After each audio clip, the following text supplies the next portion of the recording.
ಮಾಜಿ ಮುಖ್ಯಮಂತ್ರಿಗಳಂತ ಮಾನ್ಯ ಎಸ್.ಎಂ. ಕೃಷ್ಣ ಅವರು ನಮ್ಮನ್ನು ಅಗಲಿದ್ದು ಭಾಳ ದೊಡ್ಡ ಒಂದು ಆಘಾತವನ್ನು ನಮ್ಮೆಲ್ಲರಿಗೆ ತಂದಿದೆ. ಅವನು ಭಾಳ ಹತ್ತಿರದಿಂದ ನಾನು ನೋಡಿದ್ದೇನೆ. ಎಸ್.ಎಂ. ಕೃಷ್ಣ ಅವರು ಮುಖ್ಯಮಂತ್ರಿಯಾಗಿ ಕೆಲಸ ಮಾಡುವಂಥ ಸಂದರ್ಭದಲ್ಲಿ ನಾನು ಪ್ರತಿಪಕ್ಷದ ನಾಯಕನಾಗಿ ಕೆಲಸ ಮಾಡ್ತಾಯಿದ್ದೆ. ಹೀಗಾಗಿ ಅವರ ಒಂದು ಆಡಳಿತ ವ್ಯವಸ್ಥೆ ಮತ್ತು ಅವರ ಒಂದು ವಿಷನರಿ ನನ್ನ ಕಣ್ಣು ಮುಂದೆ ಇದೆ. ಸಾಕಷ್ಟು ವಿಚಾರಗಳಲ್ಲಿ ಅವ್ರ ಸರ್ಕಾರವನ್ನು ಟೀಕೆ ಮಾಡ್ತಾಯಿದ್ರು ಸಹಿತ ಎಲ್ಲ ಹಂತದಲ್ಲಿ ಭಾಳ ತಾಳ್ಮೆಯಿಂದ ಇವತ್ತೇನು ನಾವು ನೋಡ್ತಾ ಇದ್ದೇವಲ್ಲ, ಇವತ್ತು ಪಾರ್ಲಿಮೆಂಟ್ ಇರ್ಬೋದು, ಅಸೆಂಬ್ಲಿ ಇರ್ಬೋದು, ಭಾಳ ಗೊಂದಲದಲ್ಲಿ ನಡೀತಾ ಇದ್ದಾವೆ.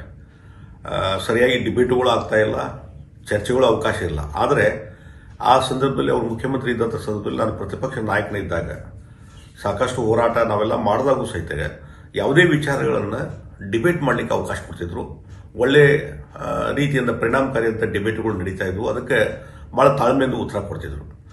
ಮತ್ತು ಇನ್ನೊಂದು ನಾನು ವಿಶೇಷವಾಗಿ ಎಸ್.ಎಂ. ಕೃಷ್ಣ ಅವರಲ್ಲಿ ನೋಡಿದ್ದಂತಂದರೆ ಒಂದು ಆಡಳಿತ ಸುಧಾರಣಾ ಒಂದು ರೀತಿಯಲ್ಲಿ ಭಾಳ ಉತ್ತಮವಾಗಿ ಆಡಳಿತ ನಿರ್ವಹಣೆ ಮಾಡಿ ಆಡಳಿತ ವ್ಯವಸ್ಥೆಯಲ್ಲಿ ಸುಧಾರಣೆ ತರುವಂಥ ಕೆಲಸ ಮಾಡಿದರು. ಮತ್ತು ಅದರಲ್ಲಿ ಭಾಳ ಪ್ರಮುಖವಾಗಿ ಅವರು ಹಣಕಾಸು ಸಚಿವರಾಗಿ ಕೆಲಸ ಮಾಡಿದ್ದಾರೆ. ಅದರಲ್ಲಿ ಆ ಬಜೆಟ್ ಯಾವ ರೀತಿ ಇರಬೇಕು ಮತ್ತು ನಮ್ಮ ಆರ್ಥಿಕ ಶಿಸ್ತನ್ನು ಯಾವ ರೀತಿ ಕಾಪಾಡಿಕೊಂಡು ಹೋಗಬೇಕು ಅನ್ನುವಂಥ ರೀತಿಯಲ್ಲಿ ಚಿಂತನೆ ಮತ್ತು ಅದನ್ನು ಬೇರೆ ಬೇರೆ ಕಾನೂನುಗಳ ಮುಖಾಂತರ ಅದನ್ನ ಇಂಪ್ಲಿಮೆಂಟ್ ಮಾಡಿದ್ದು.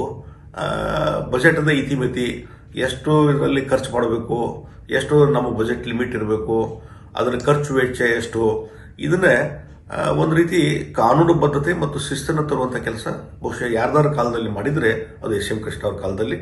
ಮತ್ತು ಅಷ್ಟೇ ಅಲ್ಲ, ಅದೇ ಪರಂಪರೆಯನ್ನು ಎಸ್.ಎಂ. ಕೃಷ್ಣ ಅವರು ಈ ಒಂದು ಆರ್ಥಿಕ ಶಿಸ್ತನ್ನು ಏನು ತೊಗೊಂಬುದಿರಲ್ಲ, ಅದನ್ನು ಇವತ್ತಿನ ಎಲ್ಲ ಸರ್ಕಾರಗಳು ಅದನ್ನು ಫಾಲೋ ಮಾಡ್ತಾ ಇದ್ದಾರೆ. ಇದು ಭಾಳ ಒಂದು ವೈಶಿಷ್ಟ್ಯಪೂರ್ಣವಾದಂಥ. ಹೀಗಾಗಿ ಒಬ್ಬ ವಿಷನರಿ ಇರುವಂಥ ವ್ಯಕ್ತಿ. ಬೆಂಗಳೂರಿನ ಅಭಿವೃದ್ಧಿ ಬಗ್ಗೆ ಭಾಳಷ್ಟು ಕಾಳಜಿ ಹೊಂದಿ ಸಾಕಷ್ಟು ಅದರಲ್ಲಿ ಅಭಿವೃದ್ಧಿ ಪರವಾದಂಥ ಕೆಲಸ ಕಾರ್ಯಗಳನ್ನು ಮಾಡಿದರು. ಇಡೀ ಕರ್ನಾಟಕದ ಒಂದು ಅಭಿವೃದ್ಧಿಗೆ ಒತ್ತು ಕೊಡುವಂಥ ಕೆಲಸವನ್ನು ಮಾಡಿದರು.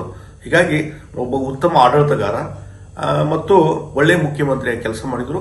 ಒಬ್ಬ ಮೌಲ್ಯಯುತವಾದಂಥ ರಾಜಕಾರಣಿಯಾಗಿ, ಒಂದು ಶಿಸ್ತುಬದ್ಧವಾದ ರಾಜಕಾರಣಿಯಾಗಿ ಬೆಳವಣಿಗೆ ತಗೊಂಡ್ಬಂದರು ಮತ್ತು ಎಲ್ಲರಿಗೂ ಒಂದು ರೀತಿ ಮಾರ್ಗದರ್ಶನ ಮಾಡುವಂಥ ಕೆಲಸವನ್ನು ಎಸ್.ಎಂ. ಕೃಷ್ಣ ಅವರು ಮಾಡಿದರು ಅನ್ನುವಂಥ ಮಾತನ್ನು ಹೇಳ್ತೀನಿ. ಹೀಗಾಗಿ ಅವರ ಅಗಲಿಕೆ ರಾಜಕೀಯ ರಂಗಕ್ಕೆ ಒಂದು ದೊಡ್ಡ ನಷ್ಟ ಅನ್ನುವಂಥ ಮಾತನ್ನು ಈ ಸಂದರ್ಭದಲ್ಲಿ ಹೇಳ್ತೀನಿ. ಮಾನ್ಯ ಎಸ್.ಎಂ. ಕೃಷ್ಣ ಅವರ ಇವತ್ತು ಅಗಲಿಕೆಯ ದುಃಖವನ್ನು ಭರಿಸುವಂಥ ಇವತ್ತು ಶಕ್ತಿ ಆ ಕುಟುಂಬಕ್ಕೆ ಸಿಗಲಿ ಅಂತೇಳಿ ದೇವರಲ್ಲಿ ನಾನು ಪ್ರಾರ್ಥನೆ ಮಾಡ್ತೀನಿ.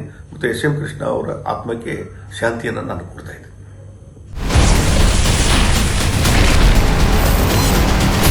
Ashwavega English News. Coming soon. Your channel, your voice, your trust.